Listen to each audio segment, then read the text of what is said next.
नमस्कार दोस्तों, बिहार में लगातार सियासी पारा चढ़ता जा रहा है। अब बिहार में बड़ा सियासी उलटफेर देखने को मिल सकता है। नीतीश सरकार में मंत्री सहनी के इस्तीफे की धमकी के बीच सहनी दिल्ली पहुंच गए हैं। उनके लालू यादव से मुलाकात की अटकलें तेज हो गई है। अब इस अटकलों के बीच बिहार में सियासी भूचाल सा आ गया है। यहाँ तक कि नहीं, विधानसभा चुनाव में गायब रहने वाले आरजेडी के मुखिया लालू यादव ने फिर से वापसी की। आज अपने कार्यकर्ताओं को संबोधित करेंगे। हालांकि कल जेडीयू के पूर्व विधायक महेश्वर सिंह बड़ी संख्या में अपने समर्थकों के साथ आरजेडी में शामिल हो गए थे। अब एक बार फिर तेजस्वी यादव ने बड़ा दावा करते हुए कहा कि नीतीश सरकार गिरना तय है, बस इस दिन का इंतजार करिए। किस दिन का इंतजार करने के लिए तेजस्वी यादव ने बोला, आपको तेजस्वी यादव की पूरी बात सुनाएंगे। हालांकि इन सब के बीच अब जेडीयू के अंदर ही नीतीश कुमार के खिलाफ बगावती सुर उभरने लगे हैं। 16 साल के बाद पहली बार नीतीश कुमार अपनों से ही घिर गए हैं। जी दोस्तों,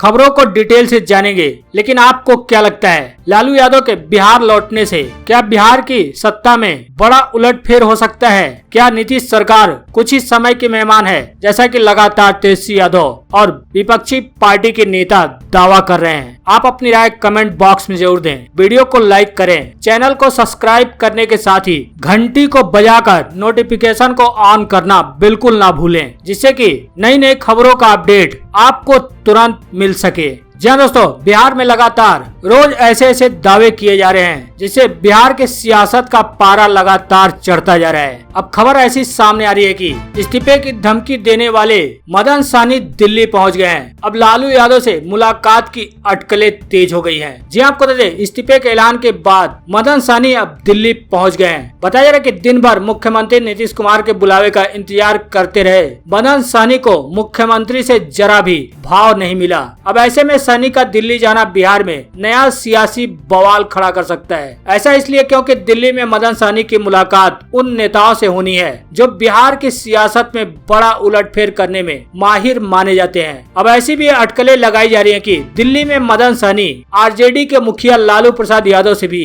मुलाकात कर सकते हैं। अब इन अटकलों के बाद बिहार के सियासत में भूचाल सा आ गया है। हालांकि सहनी की तरफ से इसको लेकर औपचारिक तौर पर कोई बयान सामने नहीं आया है। हालांकि अब आरजेडी के नेता खुद ऐसे दावे कर रहे हैं। आरजेडी के एक और नेता ने कहा है कि खुद भारतीय जनता पार्टी और जेडीयू के विधायक मंत्री नीतीश सरकार की मुश्किलें बढ़ा रहे हैं। अब इससे आरजेडी को बल मिल रहा है। उन्होंने कहा कि अब तेजस्वी यादव आने वाले हैं। जी आपको दे दें, मदन सहनी के इस्तीफे की पेशकश के बाद से ही लगातार बयानबाजी जारी है। लेकिन अब बिहार में जेडीयू भाजपा के विधायक मंत्रियों ने सरकार की मुश्किलें बढ़ा दी है, जिससे आरजेडी को बड़ा बल मिल रहा है। आरजेडी प्रवक्ता मृत्युंजय तिवारी ने कहा कि विधानसभा चुनाव में बिहार की जनता ने जब से अपार जन समर्थन दिया था, उसी समय से हमारा बल है। जनता ने तेजस्वी यादव को सीएम बनाने के लिए जनादेश दिया है। सरकार ने जिस तरह से बिहार में सरकार बनाई है, अब एक एक करके सच सामने आ रहा है। सरकार की पोल खुल रही है। सरकार की विदाई समारोह इसी भादो सावन में होगी।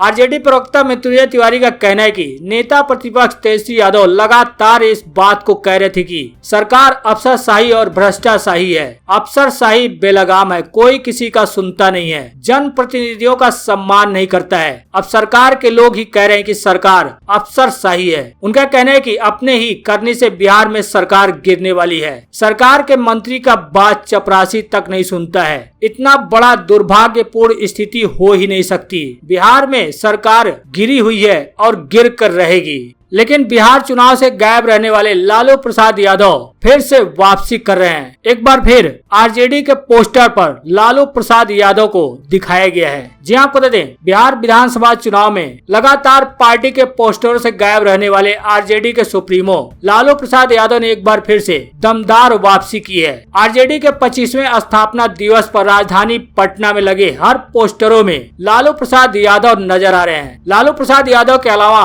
उनकी पत्नी पत्नी राबड़ी देवी जो कि बिहार की पूर्व मुख्यमंत्री हैं, उनकी भी फोटो अधिकांश पोस्टरों में दिखाई रही है। हालांकि कहा जा रहा है कि 2020 में हुए विधानसभा चुनाव में जब तेजस्वी यादव पार्टी का नेतृत्व कर रहे थे तब पार्टी की छवि को बेदाग दिखाने के लिए ऐसा किया गया था। इस पोस्टर पर लिखा है कि आरजेडी के 25वें स्थापना दिवस की बधाई। हालांकि बिहार के राजनीतिक जानकार यह कह रहे हैं कि पोस्टर पर लालू की वापसी का मतलब सियासत में लालू की वापसी हो सकता है और यह संदेश भी कि लालू के बिना तेजस्वी का जादू चलने वाला नहीं है। अब इससे तेजस्वी यादव को यह भी एहसास हो गया है कि लालू प्रसाद यादव के बिना बिहार में आरजेडी की नौका पार नहीं लग सकती है। इसलिए सभी पोस्टरों में लालू प्रसाद यादव की फोटो लगाई गई है। जी आपको बता दें, आज ही 25वें स्थापना दिवस पर लालू प्रसाद यादव अपने कार्यकर्ताओं को संबोधित करेंगे। हालांकि बताया जा रहा है कि लालू यादव अपने पार्टी कार्यकर्ताओं को वीडियो कॉन्फ्रेंसिंग के माध्यम से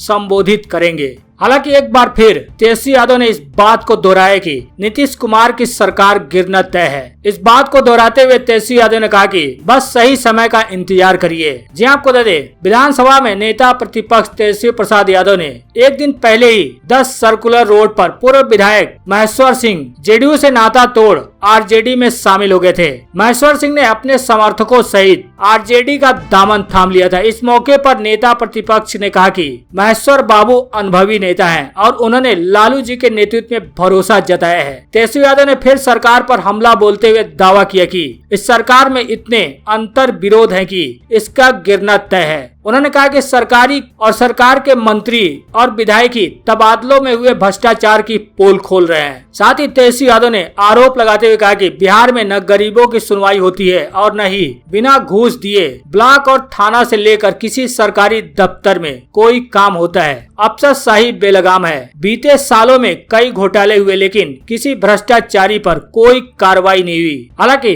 पूर्व विधायक महेश्वर सिंह ने भी आरजेडी का दामन थामते हुए कहा कि लालू जी गरीब गुरबों की आवाज है। उन्होंने कहा कि हमने तेजस्वी यादव को नेता माना है और यह बिहार के मुख्यमंत्री बनेंगे। हालांकि खुद भारतीय जनता पार्टी के विधायक ने ही खुलासा करते हुए कहा था कि बिहार सरकार में भारतीय जनता पार्टी नेता जो मंत्री हैं, ट्रांसफर पोस्टिंग में उन्होंने बड़े पैमाने पर पैसों की वसूली की। खुद भारतीय जनता पार्टी के विधायक ने ही अपने नेताओं पर भ्रष्टाचार में लिप्त होने का गंभीर आरोप लगाया था। तो जब खुद सरकार में शामिल विधायक मंत्री ही इन सब बातों का खुलासा करें तो विपक्षी पार्टियां इसका फायदा जरूर उठाएंगी। हालांकि अब ऐसी खबरें निकलकर सामने आ रही है कि अब जेडीयू के भीतर ही नीतीश कुमार के खिलाफ बगावती सुर उभरने लगे हैं। जी आपको बता दें, बिहार की राजनीति में 16 साल तक अपना दबदबा कायम रखने वाले नीतीश कुमार अब कमजोर पड़ते हुए दिख रहे हैं। जेडीयू में ही उनके खिलाफ बगावत के सुर उभरने लगे हैं। समता पार्टी के गठन के बाद नीतीश कुमार ने शायद ही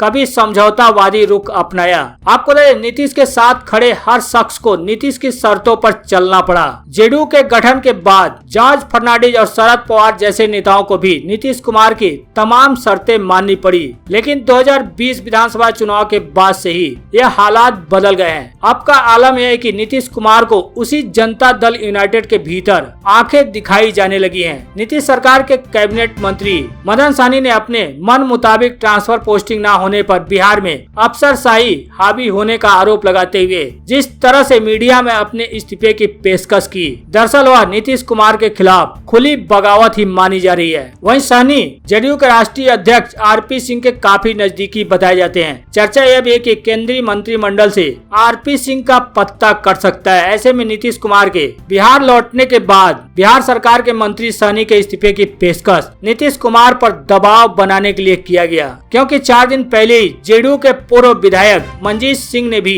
जेडीयू छोड़ने का ऐलान कर दिया था। हालांकि बाद में काफी मनाने के बाद उन्होंने जेडीयू छोड़ने का मन बदल दिया। हालांकि वहीं दूसरी तरफ जेडीयू के पूर्व विधायक महेश्वर सिंह ने शनिवार को आरजेडी का दामन थाम लिया। इतना ही नहीं, महेश्वर सिंह ने बड़ी संख्या में अपने समर्थकों के साथ आरजेडी का दामन थामा, जिसके बाद महेश्वर सिंह ने खुद आरोप लगाया कि नीतीश सरकार में सब कुछ ठीक नहीं चल रहा है और साथ ही यह भी बयान दिया कि तेजस्वी यादव बिहार के मुख्यमंत्री बनेंगे। हालांकि अब मदन सहनी के समर्थन में नीतीश सरकार में मंत्री नीरज कुमार बबलू भी उतर आए हैं। जी आपको बता दें, मदन सहनी के अफसरशाही के खिलाफ आवाज बुलंद करने के बाद विपक्ष के अलावा सत्ता पक्ष के नेता भी अब अफसरशाही को लेकर मंत्री के सुर में सुर मिला रहे हैं। मंत्री मदन सहनी के समर्थन में भाजपा कोटे के मंत्री नीरज कुमार बबलू भी उतर गए हैं। उन्होंने कहा कि मदन सहनी की बात मीडिया में आ चुकी है। उन्होंने अपने इस्तीफे की पेशकश कर दी है। इस पर तुरंत मुख्यमंत्री को संज्ञान लेना चाहिए। साथ ही उन्होंने कहा कि कोई भी मंत्री विकास के काम को करता है, हम लोग विकास का नया काम करने के लिए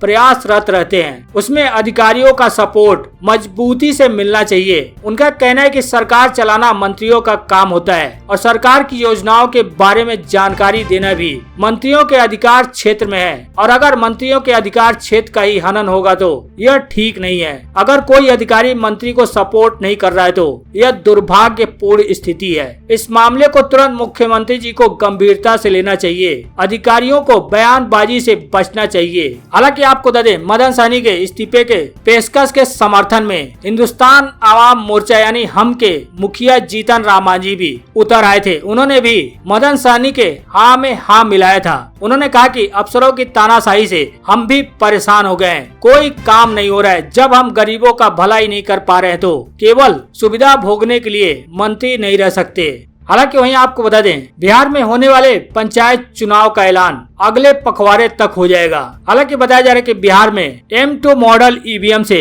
चुनाव कराए जाएंगे। जी आपको बता दें, बिहार में पंचायत चुनाव M2 मॉडल ईवीएम से कराया जाएगा। राज्य निर्वाचन आयोग ने राज्य में पहले से उपलब्ध M3 मॉडल ईवीएम का पंचायत चुनाव में उपयोग नहीं करने का फैसला किया है। आयोग के सचिव योगेंद्र राम ने बताया कि ईवीएम से चुनाव कराए जाने के निर्णय के तहत भारत निर्वाचन आयोग द्वारा उपलब्ध कराए गए M2 मॉडल ईवीएम से ही चुनाव की प्रक्रिया पूरी की जाएगी। जानकारी के मुताबिक राज्य निर्वाचन आयोग पहले मेमोरी कार्ड युक्त मल्टी पोस्ट ईवीएम M3 से पंचायत चुनाव कराने को लेकर अड़ा था। इस पर ईवीएम में एक साथ सभी 6 पदों के लिए चुनाव कराए जा सकते थे। इसमें एक चिप को ही चुनाव बाद निकाले और उसे सीलबद्ध करने की जरूरत होती थी। लेकिन अब यह फैसला लिया गया कि बिहार पंचायत चुनाव M2 मॉडल ईवीएम से कराए जाएंगे।